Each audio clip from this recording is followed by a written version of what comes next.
Hoje a nossa lição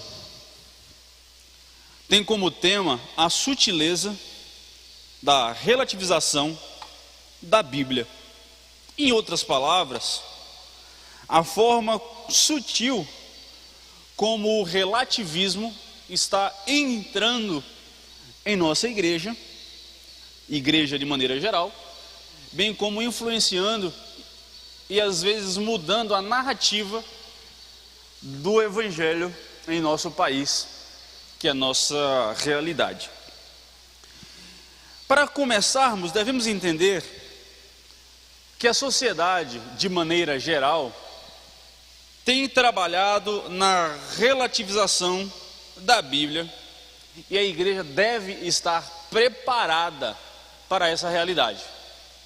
Para os irmãos que estão na internet, eu estou me virando muito para cá, porque a maioria dos nossos irmãos estão sentados aqui. Não se sinta agredido, porque eu tenho certeza que alguns vão reclamar dizendo que o pastor não olha para a câmera, mas eu estou lembrando de vocês, é por conta do nosso movimento aqui, a gente acaba se passando, tá bom? Então, como igreja, devemos identificar e analisar que essa realidade já está presente em nosso meio.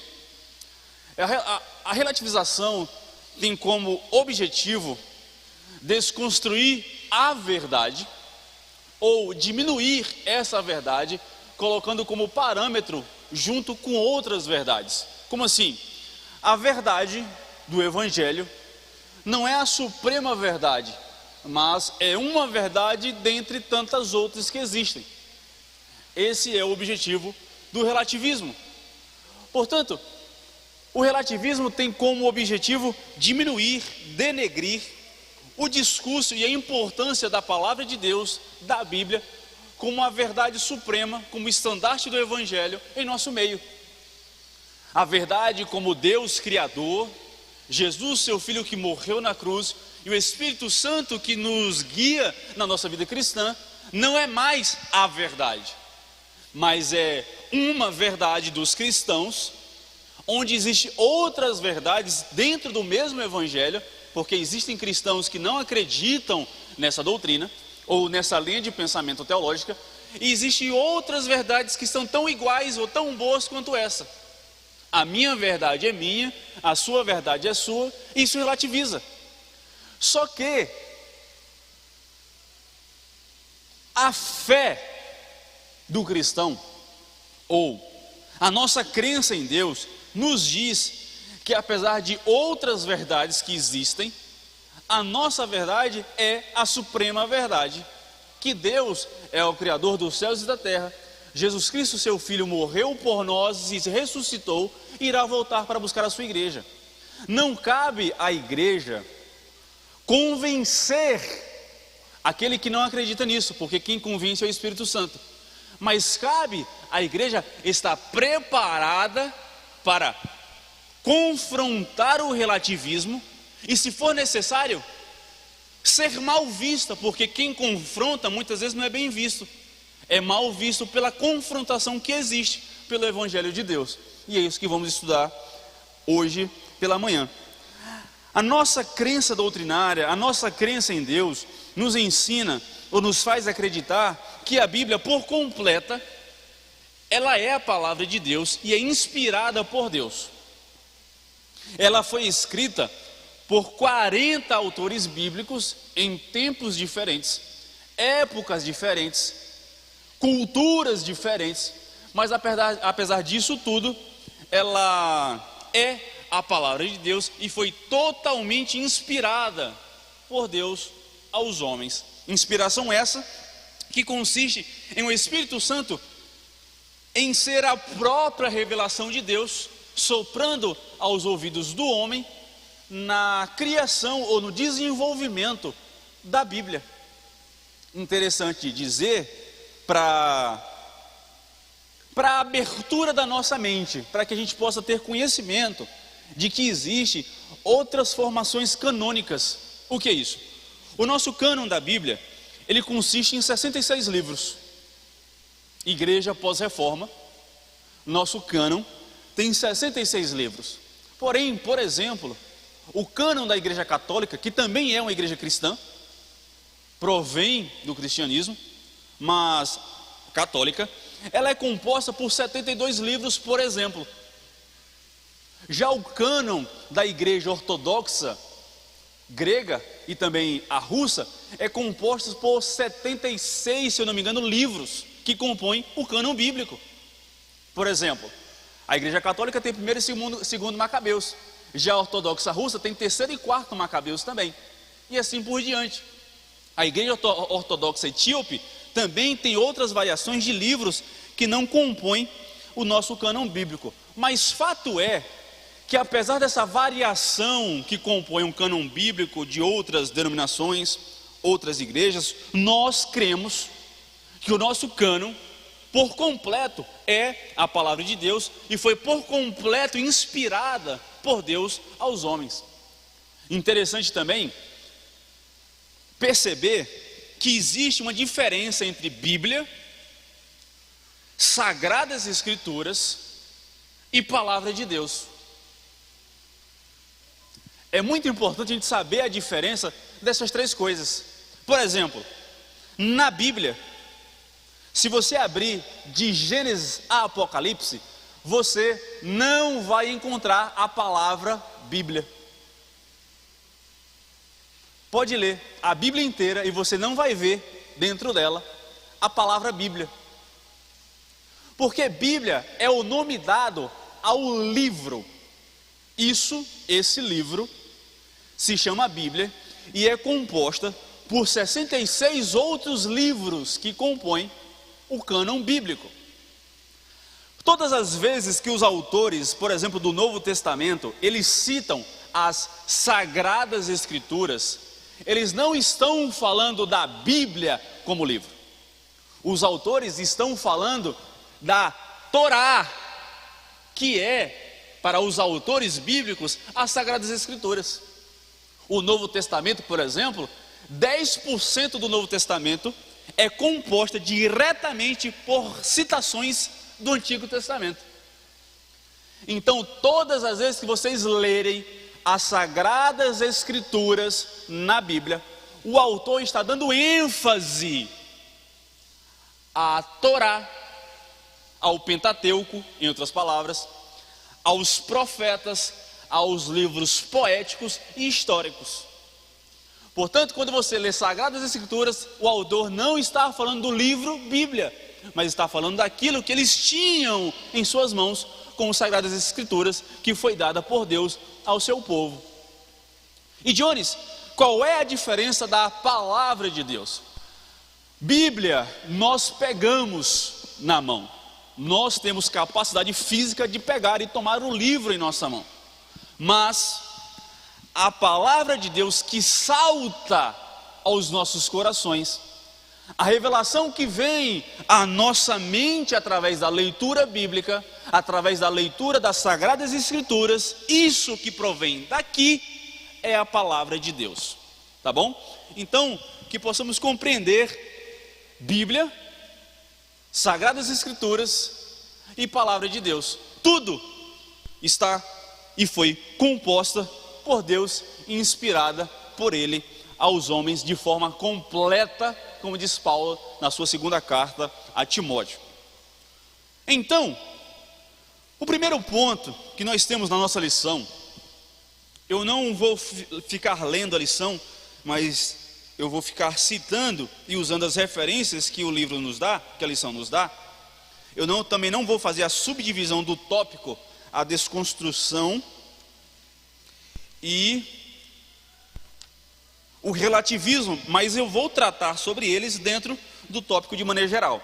O primeiro ponto fala a Bíblia e o espírito desta era. 2 Timóteo, capítulo 3, versículo 16 e 17, diz assim: toda a Escritura é inspirada por Deus e útil para o ensino, para a repreensão, para a correção, para a educação na justiça, a fim de que o homem de Deus seja perfeito e perfeitamente habilitado para toda boa obra. Nós estamos vivendo, irmãos, uma era chamada era pós-moderna. A era pós-moderna, ela tem como conceito ou como característica, são a ausência de valores e regras, imprecisão, individualismo, pluralidade, mistura do real e do hiperreal, produção em série, espontaneidade e, teoricamente, liberdade de expressão. Veja, o que eu gostei aqui do conceito e da característica é justamente a ausência de regras. Porque dessa forma, teoricamente, eu e você seguimos as nossas próprias regras. Eu tenho as minhas regras, você tem as suas regras, e o mundo pós-moderno é assim, cada um vivendo a sua vida como bem quiser. Só que o problema disso e o confronto que há entre a pós-modernidade, o seu conceito, as suas características, contra o Evangelho, é que o Evangelho de Deus é justamente um estilo de vida que é composto por normas e condutas. Portanto, nós não vivemos segundo o que queremos ou o que achamos, mas a partir do momento que aceitamos a Jesus como nosso Senhor e Salvador, nós estamos debaixo de uma autoridade e somos chamados de pessoas que estão aqui de forma passageira. Somos chamados de embaixadores do reino. A partir desse ponto, embaixador é aquele responsável por aplicar e passar a cultura do seu reino aonde ele está. Partindo desse ponto, a partir do momento que somos embaixadores do reino, automaticamente somos contrário às características da pós-modernidade, a esta era que está sendo implementada em nosso meio. Portanto, nós não vivemos segundo as nossas regras e você as suas, mas vivemos debaixo das regras do reino que nós pertencemos. E isso está sendo implementado de forma sutil no meio da igreja. É muito comum hoje, em várias igrejas, e espero que isso não aconteça aqui, onde o pastor, ele precisa falar aquilo que a igreja quer ouvir. Estamos vivendo uma geração onde os líderes não falam mais o que Deus quer falar à sua igreja, porque as pessoas que compõem a igreja são pessoas que estão vivendo na era pós-moderna, que só querem ouvir aquilo que agradam às próprias regras. E isso é muito perigoso, porque esse discurso, ele vai desconstruindo a mentalidade do cristão que deve entender que vivemos debaixo de uma regra, ou de uma conduta, ou de uma cultura que pertence ao reino de Deus. Paulo vai dizer em Romanos capítulo 12, versículo 2, diz assim: rogo-vos, irmãos, pelas misericórdias de Deus, que apresenteis o vosso corpo por sacrifício vivo, santo e agradável a Deus, que é o vosso culto racional.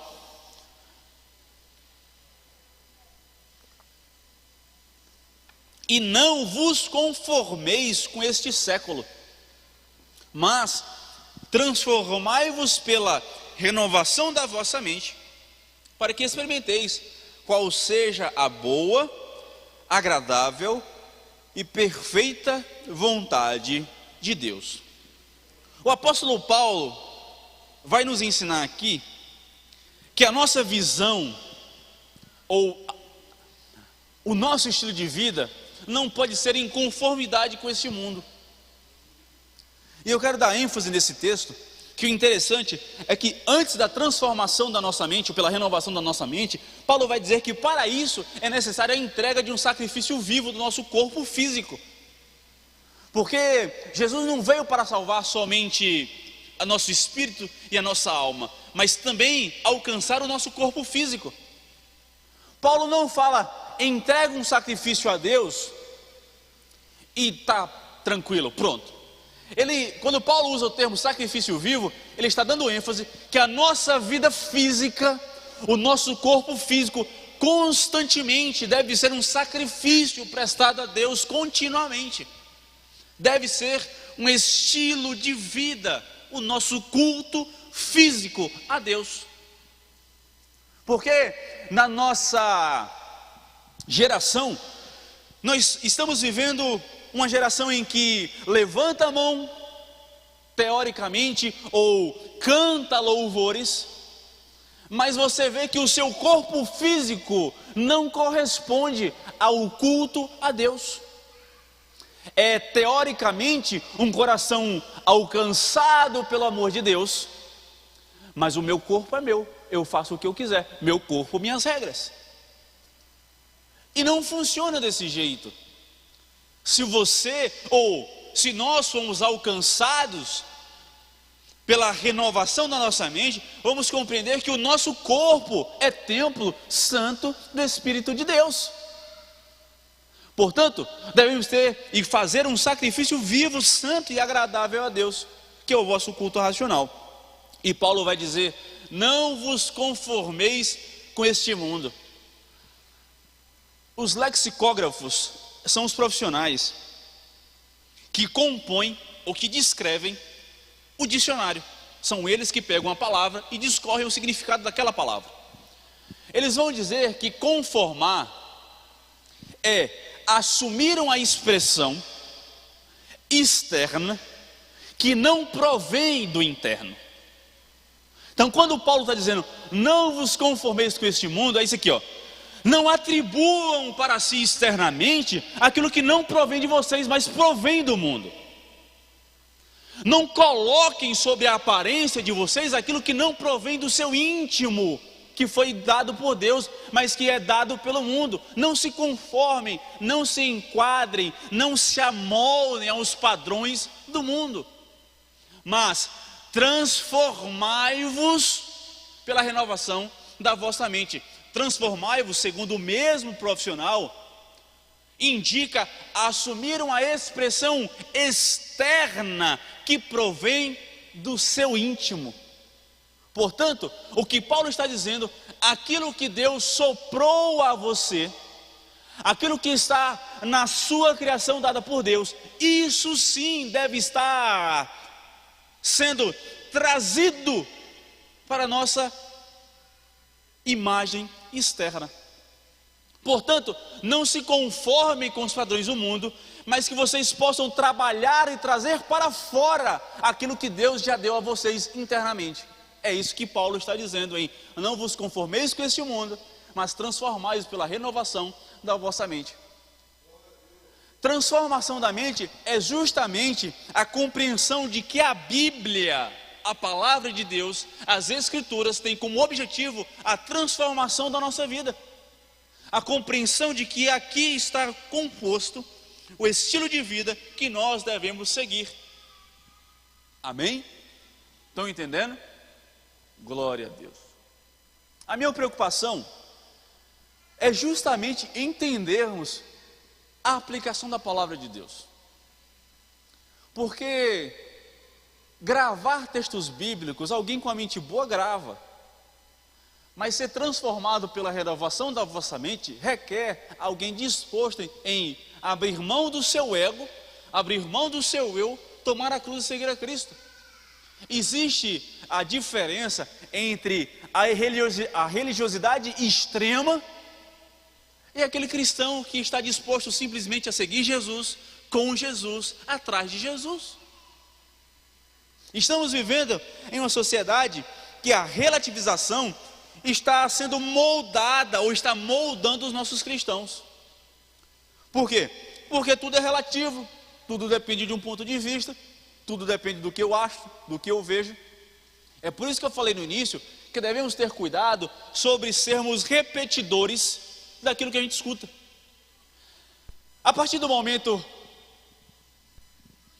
que um ser humano ele não sabe sobre determinado assunto, se ele escutar algo sobre aquilo, automaticamente ele vai ter como verdade. Por quê? Porque eu não sei nada sobre isso. Se alguém falou, é verdade. É automático da mente do ser humano. Se algum cristão não ler a Bíblia, não estuda, não pratica e não busca em Deus a sua revelação, tudo aquilo que ouvir vai ser verdade. Ponto. É por isso que nós vivemos uma geração de jovens que não sabe quase nada ou nada de Bíblia. Por quê? Porque vira repetidor de informação. Alguém disse, eu acho que eu aprendi e repito. O que é isso? Dessa forma, o relativismo está impregnando a nossa igreja de maneira geral. Por quê? Porque as pessoas que compõem, ou as pessoas que somos igreja, não estão cumprindo o seu papel, estão dando brecha, estão abrindo as portas para o relativismo entrar em nosso meio. De que forma? Repetindo informação sem confrontá-la. Como pastor, eu quero que vocês perguntem, estudem e confrontem aquilo que eu estou falando. Por quê? Porque vocês precisam também saber defender a fé que nós professamos. Não basta ouvir aqui dentro, mas nós fomos chamados para levar o evangelho lá fora, lá para fora, para confrontar essas verdades que estão sendo ditas, que vão contra o evangelho de Deus. Vamos seguir? Isaías, capítulo 5, versículo 20, vai dizer assim: ai dos que ao mal chamam bem, e ao bem mal, que fazem da escuridão luz, e da luz escuridão, põe o amargo por doce, e o doce por amargo. Em outras palavras, está tudo invertido, está tudo ao contrário, está tudo refletido de forma oposta. Aquilo que é bom tem se tornado mal. Os valores cristãos são retrógrados, são antigos e são passageiros e já foi do passado. Não, a vida é outra coisa. Estamos na nova era. Depois da morte de Cristo e da ressurreição, vivemos no evangelho da graça e agora tudo pode. Pelo contrário, irmãos, alguns dizem que viver pela graça é mais fácil do que a lei, mas a graça, ela cobre a lei de uma forma em que ela tira de nós a necessidade de pecar, não nos dá a autoridade ou a permissão de pecar e achar que não vamos pagar por isso. Por exemplo, se você entrar na internet, em um site, se todos nós aqui entrarmos no mesmo site, vamos ver a mesma coisa. Só que o que é que essa geração tem criado para a gente? Cada um aqui, ou teoricamente, cada um tem uma rede social que segue os amigos, os familiares ou páginas que você gosta. Então, o que é que mudou? Antes, todos víamos a mesma coisa. Hoje, a gente só quer ver aquilo que a gente gosta. Eu gosto de uma coisa, você gosta de outra, então eu sigo o que eu gosto, você segue o que você gosta, a gente não se mistura. Isso está sendo implementado na igreja. De que forma? Eu pego uma parte da Bíblia que eu gosto, que me agrada, e a outra que não me agrada, eu excluo. Eu pego um pedaço que me agrada, e aquilo que confronta o meu pecado, eu relativizo, porque depende do ponto de vista. Isso aqui foi escrito no Antigo Testamento há 5.000 anos atrás, não é para hoje. Estamos pegando e atribuindo à palavra de Deus, estamos customizando o Evangelho. Dessa forma, Deus não é mais Deus, mas o Deus do Evangelho customizado somos nós mesmos. Por quê? Porque eu determino o que eu quero ler, eu determino o que eu quero aprender, eu determino o que é pecado ou não, segundo as minhas regras e minhas vontades.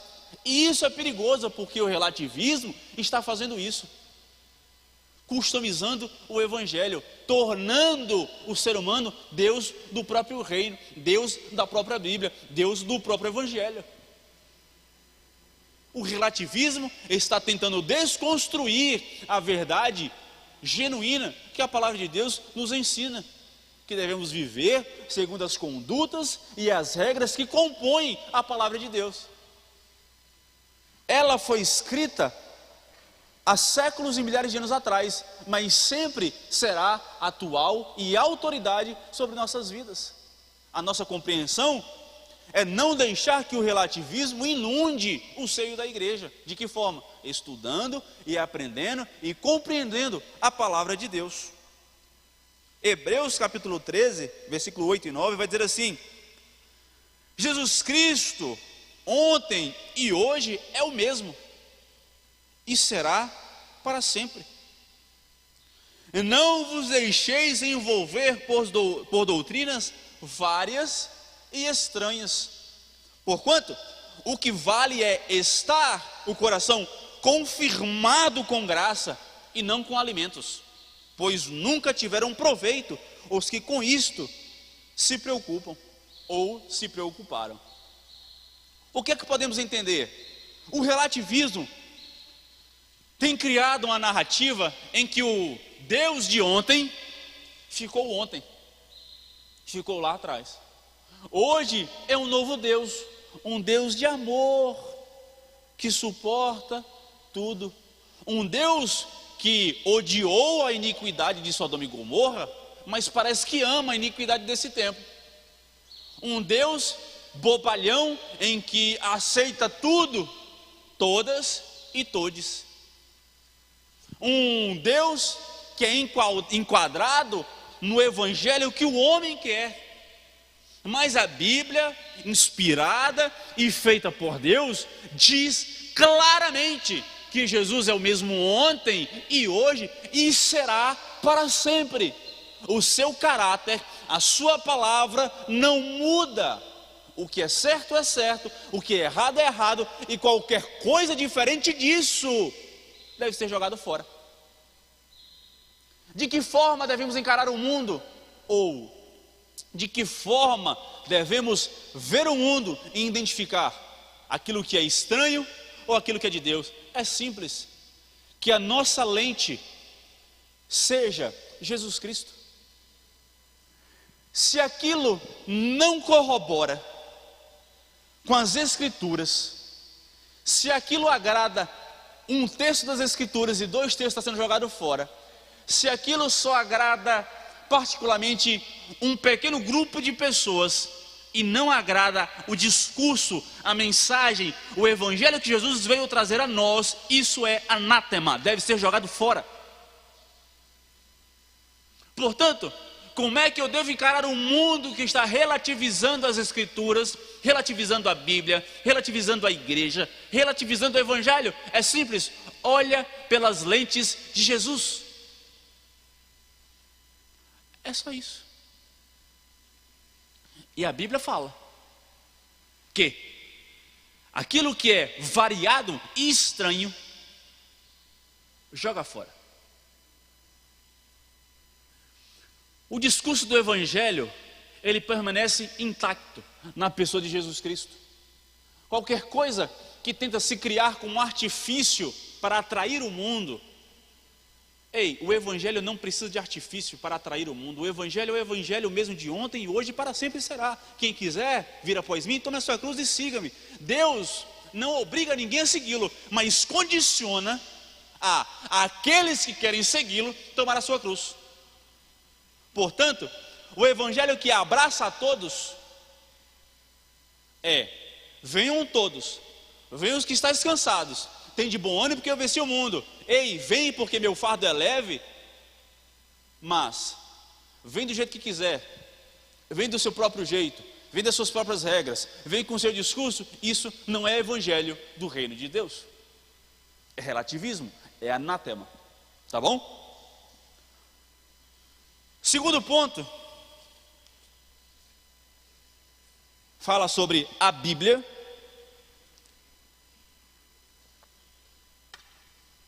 e o politicamente correto. Politicamente correto é o termo dado para descrever expressões políticas ou ações que evitam ofender, marginalizar um determinado grupo de pessoas. Meus irmãos, com todo o cuidado que eu falo isso, e é com todo cuidado, e eu não posso falar exatamente da maneira que eu penso, porque estamos pela internet. E assim, é muito complicado falar sobre o politicamente correto. Politicamente correto, na teoria, é uma coisa linda. A defesa dos menores, a defesa dos pequenos grupos, a defesa das comunidades que foram deixadas de lado pela supremacia de outro determinado grupo, liberdade de expressão.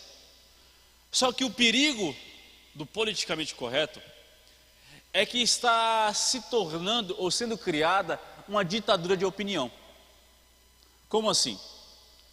O politicamente correto tem uma série de discursos sobre as coisas. Bom, nada contra. Porque qual é o primeiro direito do ser humano? O de ir e vir. Correto? É o primeiro direito do ser humano. Ir e vir. Só que o politicamente correto está se tornando aquilo ou o motivo pelo qual foi criado. Uma ditadura de opinião. A igreja está sendo perseguida, caluniada, denegrida, difamada, porque o nosso discurso ou a nossa doutrina, a nossa crença, em muitos casos é contrário a isso, a esse script deles, ou sobre aquilo que surge sobre esse discurso ou através desse discurso. Só que a questão é, nós não podemos mais falar nossa opinião. É o que o discurso politicamente correto está gerando em nosso meio. Nós não podemos dar a opinião da nossa doutrina. Assim, irmãos, eu, Jones, entendo que todo ser humano é livre. Por que eu entendo isso? Porque Jesus me ensinou. Aquele que quiser vir após mim, tome a sua cruz. Quem não quiser, não tome e vai seguir seu caminho. O resto da frase é essa. O jovem rico: Senhor, o que é que eu faço para dar o reino dos céus? A vida eterna. Honra pai e mãe, cumpre os mandamentos. Isso eu já faço. Então vem tudo que tens e siga-me. Não quero. Pronto. Jesus não força ninguém. Jesus foi um homem e é Deus que quer que os seus sejam livres. A criação é livre. Adão foi e pecou. Livre debaixo da sua soberania. Só para eu concluir, para que não haja nenhum tipo de pensamento fora disso.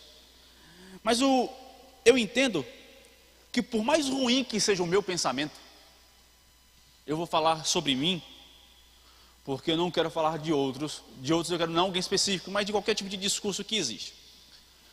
A partir do momento que eu sou livre, eu posso dizer o que eu quero. Isso é chamado de liberdade de expressão.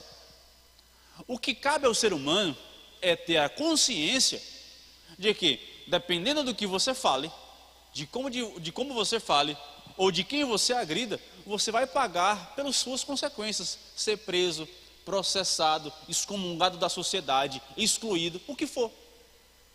O que eu entendo é que todos podem ser livres, mas que exista consequência. O que o politicamente correto está fazendo é: sejam livres desde que falem o nosso discurso. Se não falar o nosso discurso, serão perseguidos, serão excomungados, serão excluídos. Isso não é liberdade de expressão, é ditadura de opinião. E isso está acontecendo na igreja ou contra a igreja.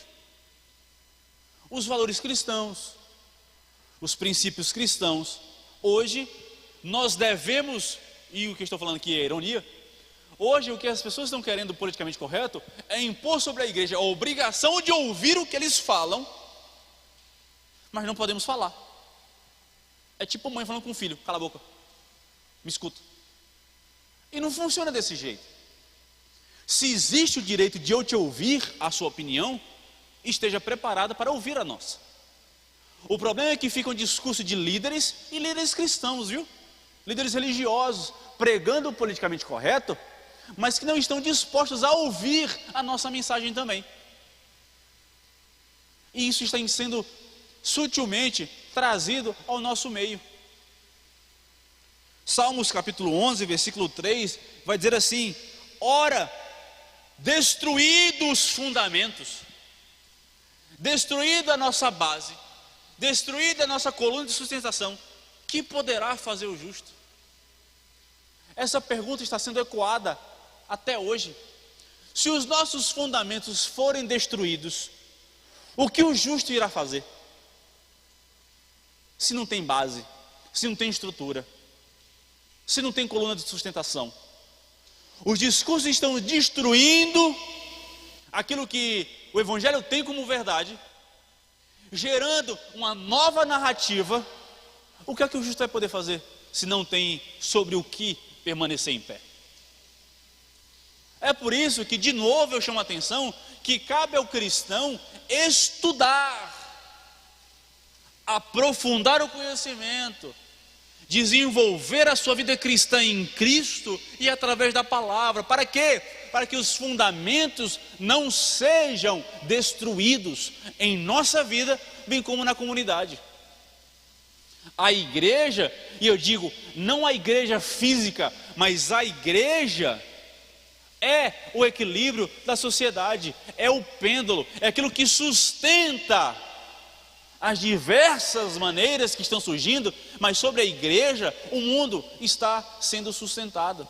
Se não fosse a igreja, se não fosse a graça de Jesus, se não fosse Cristo, isso aqui já teria acabado. Por quê? Jesus não nos salvou, Jesus não morreu na cruz para que fôssemos salvos e subir para o céu, porque senão toda vez que alguém levantasse a mão aqui, aparecia no céu, se fosse só para ser isso. Mas a salvação também tem como objetivo sermos igreja no mundo, pregar o Evangelho, levar o Evangelho, levantar o estandarte do Evangelho, e ensinar o Evangelho, praticar o Evangelho, levar o Evangelho e defender o Evangelho às pessoas que não compreendem ou que não foram alcançadas pelo mesmo Evangelho.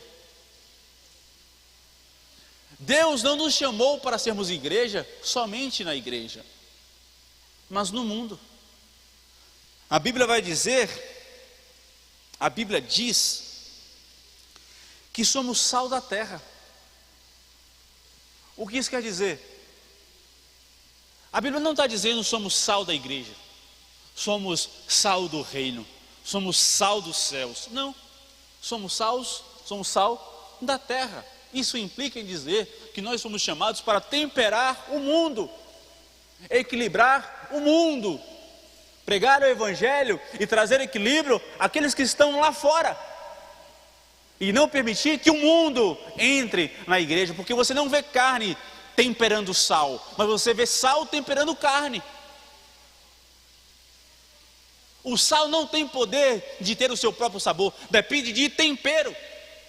Eu não sei fazer nada na cozinha, mas vejo Gabriela fazendo e vejo que depende de tempero para dar gosto.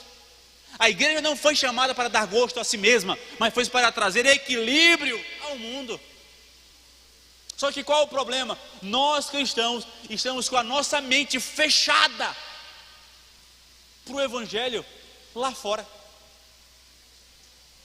Queremos manter o discurso aqui dentro, só entre quatro paredes, parecendo que estamos vivendo escondido, mas Deus nos chamou para sermos embaixadores do reino, sacerdócio real, levando o Evangelho aonde formos. O que é isso? Levando a verdade que a palavra de Deus ensina como verdade, não vivendo o relativismo, a sutileza que está adentrando no seio da igreja. 2 Timóteo capítulo 2, versículo 12 e 13, vai dizer assim: ora, todos quantos viver piedosamente em Cristo Jesus serão perseguidos, mas os homens perversos e impostores irão de mal a pior, enganando e sendo enganados. O que é isso? O mundo está enganando e automaticamente sendo enganado. Mas a igreja, sendo piedosa em Cristo Jesus, firme, fiel aos preceitos, fiel aos princípios, levando o Evangelho, serão perseguidos em meu nome. Portanto,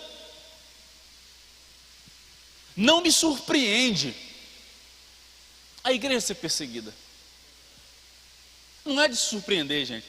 Nossa, a igreja vai ser perseguida. A igreja está sendo perseguida. Jesus disse. A Bíblia diz. A palavra de Deus diz. E a Bíblia, que a igreja será perseguida por aqueles por aqueles que não amam a Deus. Eu não quero ser perseguido, não seja cristão. Pronto.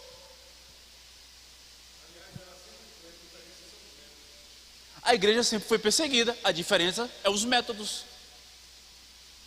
Sempre será continuamente perseguida. Só que cabe a nós não sermos cordeirinhos atacados, mas somos soldados do reino de Deus. Não é idade que define isso, não é gênero que define isso, não é capacidade intelectual, não é currículo, é o fato de ser salvo te faz igreja e soldado de Cristo na terra. Cabe a nós, apesar da perseguição, e digo a vocês, a igreja no Brasil não é perseguida literalmente. Porque perseguido para mim é você estar andando no meio da rua, chegar algumas pessoas assim, abre o aplicativo do celular, abre o celular, vê os aplicativos, tem lá, Bíblia, pronto, esquarteja. Isso eu acho que é perseguição. Viu orando, queima vivo. Isso eu acho que é perseguição. Perseguição eu acho que é milhares de pessoas viverem em cavernas para poderem cultuar. Não em um domingo de manhã, levantar, tomar banho, tomar café, dar um beijo no filho, dar um beijo no esposo e vir para a igreja, pegar seu carro. A gasolina está cara, é perseguição contra a igreja. Não, irmão, é imposto no mundo todo. Perseguição não é reclamar do preço de gasolina, perseguição não é gente gritando lá fora, perseguição que eu entendo é ser jogado na cova dos leões, é ser queimado, esquartejado por amor do nome de Deus. Só que para não vivermos essa realidade é necessário que nós nos levantemos como soldados de Cristo aqui na terra, lutando pela verdade, a verdade que diz que Jesus Cristo é o caminho, a verdade e a vida. Ninguém vai ao Pai senão por Ele. Essa é a verdade e não podemos deixar as pessoas relativizar essa verdade. É uma verdade que diz que existem outros caminhos, existem outros métodos, existem outras direções e é mentira. O único caminho, a única verdade e a única fonte de vida se chama Jesus Cristo de Nazaré. Amém? Estão entendendo? Amém. A nossa esperança é Mateus 10, 22, que diz: sereis odiados de todos por causa do meu nome. Porém, aquele que perseverar até o fim será salvo. Isso é algo que não pode ser relativizado. Ser fiel a Deus, esses serão salvos. Relativize quem quiser, será salvo aquele que ser fiel a Deus até o fim. Terceiro ponto, a Bíblia e o outro evangelho. Como assim? Exatamente. A partir do momento que a Bíblia, que a palavra de Deus, que os princípios estão sendo relativizados em nosso meio, através do politicamente correto, não conseguindo destruir a coluna de sustentação que firma a igreja, está agora se gerando uma nova narrativa sobre o evangelho, que eu já falei aqui durante o momento. É uma narrativa que está se adentrando de forma silenciosa no discurso, falado nas escolas, na televisão, através da própria igreja. Por exemplo, tem um pastor, eu não sei o nome dele, e mesmo se eu soubesse, eu não poderia dizer, mas ele mesmo falou esses dias dessa nova narrativa, desse novo evangelho que está surgindo. De que forma? O novo evangelho prega que não existe condenação eterna, Todos já foram salvos, por exemplo. Todo mundo. Quem faz e quem deixa de fazer.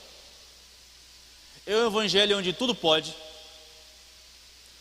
É um evangelho em que literalmente, gente, literalmente, estão tirando textos da Bíblia que confrontam certos costumes que estão sendo tomados em nosso meio. Estão distorcendo textos literalmente. Já existem Bíblias com versões que agradam essa narrativa.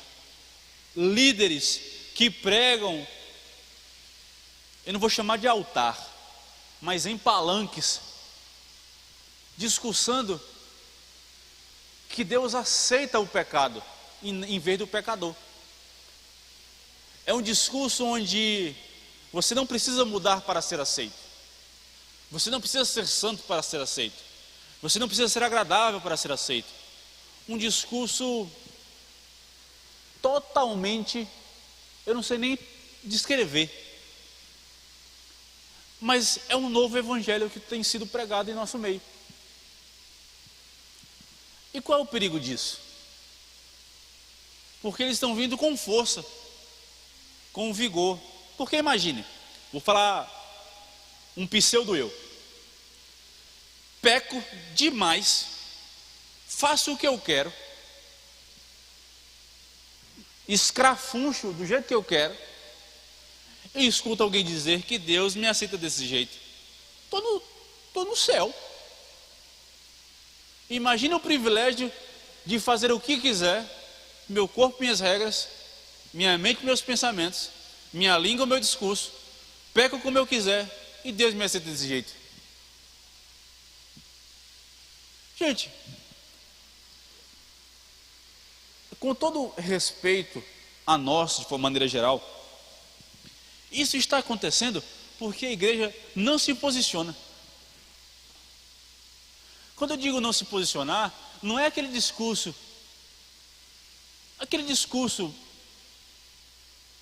resumido que as pessoas estão falando, que as pessoas pregam por aí. Não, a igreja não se posiciona como crente aonde estivermos. Devemos ser igreja no hospital, nos escritórios, no canteiro de obra, no lixão, como secretária, como médico, como advogado. A igreja não está se posicionando como igreja, como deve se posicionar. O que é que acontece? As pessoas que estão vivendo esse outro evangelho estão se posicionando com mais afinco que a gente.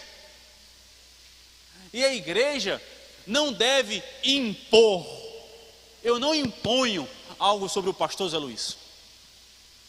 Mas a partir do momento que eu vivo o evangelho de Deus, sendo inspirado pelo Espírito Santo, Deus me capacita para viver de uma forma que influencie o pastor Zé Luiz. Só que estamos nos tornando, ou muitos de nós, de maneira geral, estamos nos tornando cristãos em que nos escondemos justamente pelo discurso do politicamente correto, porque se eu me tornar, ou se eu expressar os meus valores cristãos e o meu estilo de vida, eu vou ofender Zé Luiz. E ei, vocês serão perseguidos em meu nome, vocês serão mortos em meu nome, vocês serão caluniados em meu nome. O que é que Jesus quer dizer? Cada um tome a sua cruz. Gente, tomar a cruz hoje, a gente pregando aqui no púlpito, é até bonito tomar a cruz.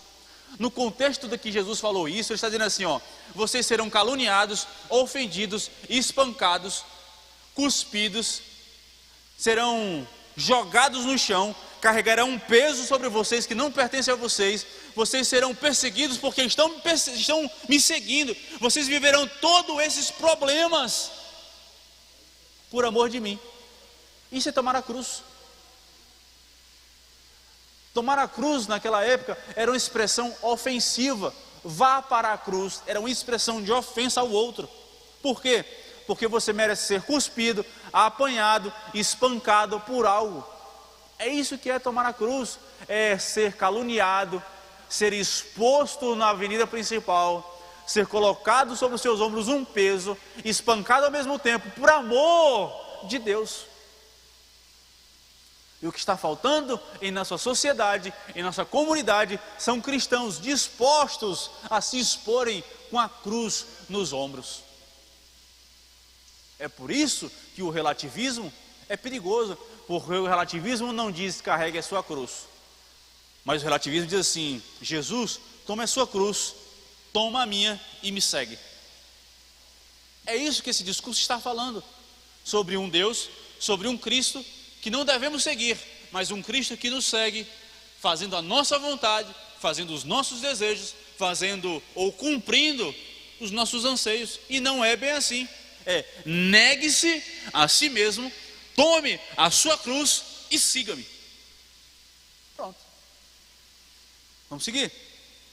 Mateus capítulo 5, vou adiantar, já quase concluí, e eu me prometi que eu ia riscar 11 horas, porque se a gente pede pontualidade dos outros, temos que ser pontuais. Mateus capítulo 5, versículo 13 e 14, como eu disse com vocês, diz assim: vós sois o sal da terra. Ora, se o sal vier a ser insípido, sem gosto, como lhe restaurar o sabor? Para nada mais presta, senão para ser lançado fora, ser pisado pelos homens. Vós sois a luz do mundo. Não se pode esconder a cidade edificada sobre um monte. Estão tentando cobrir a igreja, estão tentando apagar a luz da igreja, e a luz foi chamada para ser farol em meio às trevas. Sabe aquele farol que fica no meio do mar, sendo um ponto de esperança para quem está navegando no mar da escuridão, para os marinheiros que estão vivendo no oceano? Um farol é sinal de terra firme, é sinal de esperança, é sinal de vida. E é para isso que a igreja foi chamada para o mundo, ser um sinal de esperança e de vida em Cristo Jesus. O mundo deve olhar para nós e ver lá, estamos quase chegando, é sinal de terra firme, de esperança e de vida. E isso é o evangelho do reino: levar vida, esperança e terra firme para aqueles que estão perdidos no mar do pecado, no mar da escuridão, no meio desta era que está distorcendo o nosso evangelho. Isso é o nosso papel. Esse é o papel da igreja. Gálatas capítulo 1, versículo 9, Paulo diz: assim como já dissemos e agora repito, se alguém vos prega evangelho que vai além daquilo que vocês receberam, seja anátema, seja destruído, seja jogado fora. Portanto, meus irmãos, como igreja, eu e você, que possamos compreender o evangelho do reino, e qualquer coisa que seja pregado além disso é anátema, é para ser jogado fora, é para ser excluído. Qualquer coisa que não consiga ser lido pelas lentes de Jesus deve ser jogado fora. Qualquer pregação que não leve Jesus, qualquer discurso que não pregue Jesus, aquele que é amor, mas é justo, aquele que salva, mas diz: sede santos, porque eu sou santo. Aquele que diz: vem a mim os que estáis cansados, mas se purifiquem. Aquele que diz: vem, mas não peques mais. Esse Jesus, qualquer coisa além disso, seja anátema. João capítulo 6, versículo 24 a 26 diz: quando pois viu a multidão que Jesus não estava ali, nem os seus discípulos, tomaram os barcos e partiram para Cafarnaum à sua procura. E tendo-o encontrado no outro lado do mar, lhe perguntaram: mestre, quando chegaste aqui? Respondeu-lhe Jesus: em verdade vos digo, vós me procurais não porque vistes sinais. Não é por conta da minha glória, não é por conta da minha divindade, não é porque eu sou filho de Deus, mas porque comestes dos pães e vos fartastes. É assim, Vocês não me querem pelo que eu sou. Vocês me querem porque eu estou oferecendo a vocês algo que enche a barriga de vocês. Egoísmo. Não é por todos, é pelo eu. É um evangelho egoísta, o evangelho que só vê a si próprio, o evangelho que não vê ao próximo, mas vê a si mesmo. Um evangelho egoísta, não é pela glorificação de Deus, não é pela disseminação do evangelho, mas é porque isso atrai vocês com comida, com coisas fúteis, com coisas deste mundo que são passageiras. O evangelho, ou o outro evangelho, prega isso, não os sinais de Deus, mas uma relativização do evangelho, onde o que importa é o eu. É um evangelho antropocêntrico, o homem é o centro do universo. E deixa eu te falar, provavelmente, ou no mínimo, você não deve ser nem o centro de si mesmo, porque o centro de você é Jesus, quanto mais ser o centro do universo. É muita loucura de um ser humano achar que nós somos o centro do universo.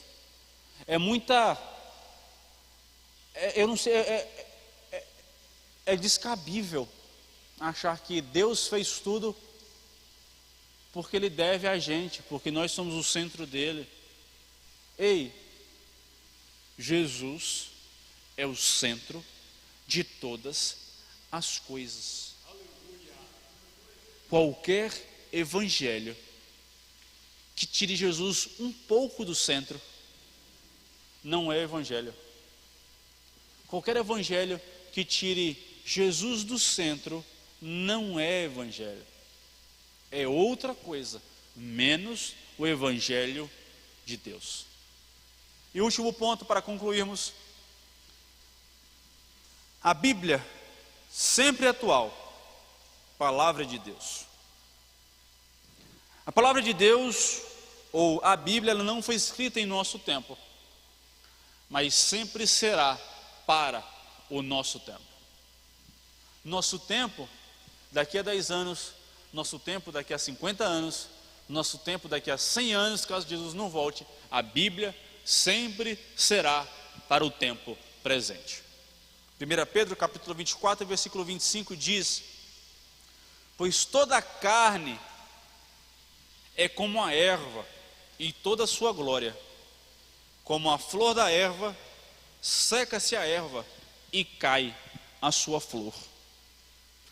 A palavra do Senhor, porém, permanece eternamente. Ora, esta é a palavra que vos foi evangelizada. O que Pedro está dizendo é: o que eu estou pregando a vocês não é uma palavra que vem da carne, que seca, murcha e é jogado fora. A palavra que eu estou pregando a vocês é a palavra eterna, que dura para sempre. E é esta que eu estou falando a vocês. Eu, como pastor, como cristão, eu nem sei se eu posso dizer isso, mas já peço perdão se eu não puder. Mas eu tenho muita pena dos pastores que pregam uma palavra que não é a palavra eterna. Eu temo muito pelas pessoas que estão pregando um evangelho que não é eterno, um evangelho passageiro. Mas digo a vocês, a palavra que vos é pregada é a palavra eterna. A palavra de Deus é a mesma ontem, hoje e será eternamente a mesma palavra. A palavra que passou pelo teste do tempo, foi queimada, foi perseguida, foi jogada fora. Qualquer outro livro que passou por esse teste do tempo não aguentou, sucumbiu. Mas a Bíblia, a palavra de Deus, permanece entre nós até hoje e permanecerá depois da gente, porque ela, aquilo que provém dela, é eterna. Por quê? Porque é a palavra de Deus. 2 Pedro, capítulo 1, versículo 16 a 21, e se puder já pode chamar o ministério de louvor, por favor. Diz assim: porque não vos demos a conhecer o poder e a vinda do nosso Senhor Jesus Cristo, seguindo fábulas engenhosamente inventadas. Pedro está dizendo que o que ele prega, ou o que deve ser pregado, não foi criado por fábulas, por histórias, por criação de ficção, mas nós mesmos fomos testemunhas oculares da sua majestade, pois ele recebeu da parte de Deus Pai honra e glória, quando pela glória excelsa lhe foi enviada a seguinte voz: este é o meu Filho amado, em quem me comprazo. Ora, esta voz vinda do céu, nós a ouvimos quando estávamos com ele no Monte Santo. A mesma voz que Pedro ouviu no batismo de Jesus é a mesma voz que ele escuta no Monte da Transfiguração. Ele comprova que a voz que escutou lá é a mesma voz, é a voz de Deus. Temos assim tanto mais confirmada a palavra profética, e fazeis bem em atendê-la. É inteligente, é esperto atender a palavra de Deus, como uma candeia que brilha em lugar tenebroso, até que o dia clareie e a estrela da alva nasça em vosso coração, sabendo primeiramente isto, que nenhuma profecia da Escritura provém da particular elucidação, nenhuma palavra, nenhuma profecia, nada que é vinda do homem, provém do homem, mas de Deus, porque nunca jamais qualquer profecia foi dada por vontade humana, entretanto, homens santos falaram da parte. Portanto, quando eu digo a vocês, julguem o que eu falo, julguem o que vocês escutam e estudem, é justamente para que vocês tenham entendimento, capacidade de entender que não são palavras que provêm do homem, mas que são palavras que provêm de Deus, que foram trazidas, inspiradas pelo Espírito Santo, que como igreja possamos compreender que seremos perseguidos, que o relativismo está em nossa porta, que a banalização do Evangelho acontece, que a narrativa do Evangelho está surgindo, mas cabe a nós, como igreja, nos levantarmos, entendermos isso e defendermos o Evangelho de Deus, o Evangelho do Reino, em nome de Jesus. Amém? Amém.